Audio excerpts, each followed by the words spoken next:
सुश्री इकरा चौधरी जी, please आप बोलिएगा। धन्यवाद सभापति जी।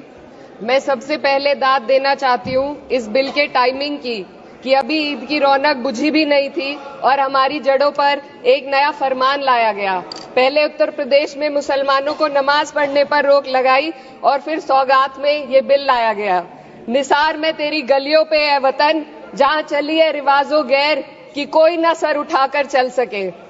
मैं सभापति जी आपको ये बताना चाहती हूँ कि ईद के मौके पर एक विधवा महिला अपनी लड़की के साथ मेरे पास आई और उसने बताया कि वह एक वक्फ की प्रॉपर्टी में रहती है, वही उसके सर पर छत का काम भी करती है और उसकी रोजी रोटी भी वहीं से आती है।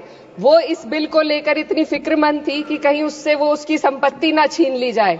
वो अकेली एक ऐसी महिला नहीं है, ऐसे लाखों लोग हैं जो वक्फ की गरीब महिलाएं जो वक्फ की संपत्ति से अपना रोजगार चला रहे हैं। और ये जो वक्फ बाय यूजर क्लॉज के हटाने से लाखों वक्फ की जायदाद अपना स्टेटस खो देंगी और लाखों लोग इसी तरीके के लोग सड़कों पर आ जाएंगे। वक्फ क्या है, वक्फ बाय यूजर क्या है?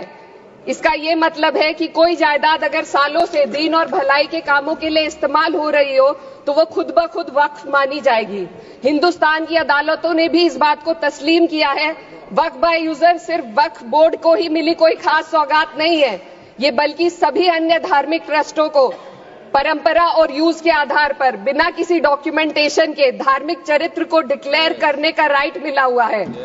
भारत के संविधान के आर्टिकल 13 क्लॉज 3 में कस्टम और यूसेज को कानूनी वैधानिकता प्रदान करता है। इसी आर्टिकल से वक्फ बाय यूजर भी निकला गया है। इस बिल के कानून बनने पर वक्फ बोर्ड तो इस प्रोविजन से हाथ धो बैठेगा, लेकिन अन्य धार्मिक ट्रस्टों को यह सुविधा जारी रहेगी। इससे भारतीय संविधान के आर्टिकल 14 और 15 का सीधा उल्लंघन है, जो धर्म और जाति के आधार पर भेदभाव और कानून के सामने सभी की बराबरी पर जोर देता है। मैं इसके साथ ये भी कहना चाहती हूँ कि सत्ता के लोग जो एक दूसरे की पीठ थपथपा रहे हैं कि वक्फ बाय यूजर का जो अमेंडमेंट इन्होंने दिया उसको एक्सेप्ट कर लिया गया है, लेकिन इनकी शरारत यह है कि उसके साथ ही एक ऐसा प्रोवाइजो इसमें शामिल किया गया जिसके आधार पर यह कहा गया है कि अगर कोई भी वक्फ की संपत्ति विवादित हो तो वो अपना वक्फ स्टेटस खो देगी। तो जो अमेंडमेंट इन्होंने दिया है जिसको एक्सेप्ट कर लिया गया है उसका कोई मतलब नहीं है, ये इनकी नीयत है जो साफ जाहिर हो रही है। सोने पर सुहागा एक काम और किया है, सरकार ने वक्फ की कानून के सेक्शन 107 को हटाकर लिमिटेशन एक्ट में 12 साल तक ही किसी के खिलाफ अदालत में जाने का प्रोविजन है। सेक्शन 107 में बोर्ड को लिमिटेशन एक्ट से राहत मिली हुई थी। वक्फ बोर्ड कभी भी अवैध कब्जाधारियों के खिलाफ अदालत जा सकता था। अगर ये सेक्शन ना हो तो अवैध कब्जा करने वाले लोग कानूनी प्रक्रिया का फायदा उठाकर वक्फ की प्रॉपर्टी को हड़प सकते हैं। अन्य धार्मिक ट्रस्टों पर भी ये लिमिटेशन एक्ट लागू नहीं होती, तो फिर वक्फ बोर्ड के साथ ये सौतेला रवैया क्यों किया जा रहा है? धर्म को देखकर दोहरी नीति क्यों अपनाई जा रही है? सेक्शन 107 और वक्फ बाय यूजर को अगर एक साथ पढ़ा जाए तो इससे लाखों वक्फ की प्रॉपर्टी पर कब्जा किया जाएगा। इसलिए ये बिल मुसलमान की भलाई का नहीं बल्कि उनके वजूद और विरासत को मिटाने का बिल है। हिंदुस्तान में बहुत सारे धार्मिक ट्रस्ट हैं जिसमें उस खास मजहब के लोग शामिल होते हैं और उसका इंतजाम करते हैं, और ये बात समझ में आने वाली भी है क्योंकि जो व्यक्ति अपने मजहब के रीति रिवाज को जितना अच्छे से समझ सकता है किसी अन्य मजहब का व्यक्ति नहीं समझ सकता।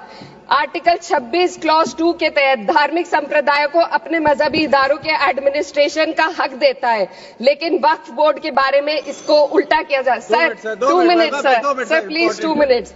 सरकार इसे एक सेक्युलर बॉडी मान रही है और इसमें गैर मुस्लिमों को शामिल करने की बात कह रही है। आपके मुंह से सेक्युलरिज्म की बात सुनकर अच्छा लगा, लेकिन अगले ही पल ये भ्रम टूट जाता है क्योंकि आपको सिर्फ दान देने के लिए प्रैक्टिसिंग मुस्लिम का आपने क्लॉज डाला है, लेकिन बोर्ड में बैठने के लिए मुस्लिम होने की कोई आपकी क्लॉज नहीं है। तो इससे आपकी जो दोहरी नीति है वो साफ जाहिर होती है।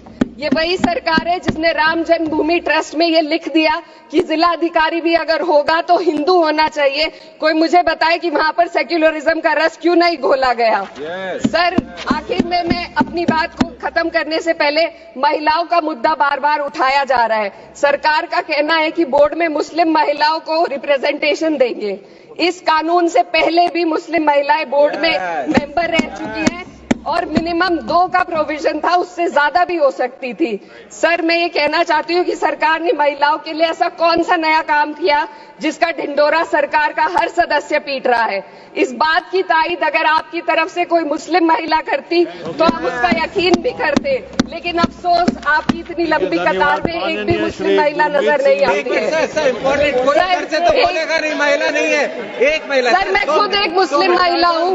मैं सिर्फ एक सर, मैं माइनॉरिटी महिला हूँ। इस सदन में हम सिर्फ 2 महिलाएं हैं और उस नाते से मैं ये बात कहना चाहती हूँ कि इस बिल के माध्यम से मुस्लिम महिलाओं को कुछ नहीं मिल रहा है। ये हमें कुछ नहीं देना चाहते, सिर्फ टोकनिज्म हमारे नाम पर बनाकर एक नैरेटिव मीडिया में चलाना चाहते हैं। तो ये बिल मुसलमान की भलाई का नहीं, उनकी पहचान को मिटाने का है। सर, अंत में मैं बस यही कहना चाहती हूँ कि कागजों की कैद में बस नाम रह जाएंगे, वो जो हमारे थे सिर्फ दावे में रह जाएंगे। इस बिल के द्वारा मीठी ईद के जायके को कड़वा करना, यही असली सौगाते मोदी था। बहुत बहुत